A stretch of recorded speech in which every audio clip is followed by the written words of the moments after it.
جب وہ ان کے ساتھ دوڑ دھوپ کی عمر کو پہنچا تو ابراہیم نے کہا کہ بیٹا،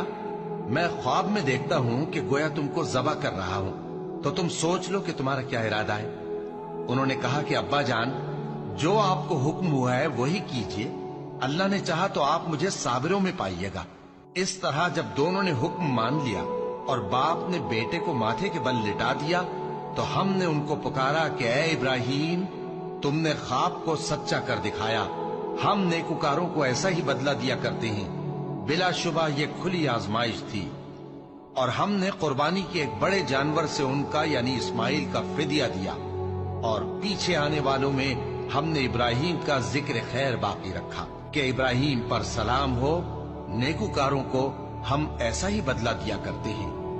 بے شک وہ ہمارے مومن بندوں میں سے تھے، اور ہم نے ان کو اسحاق کی بشارت بھی دی کہ وہ نبی اور نیکوکاروں میں سے ہوں گے،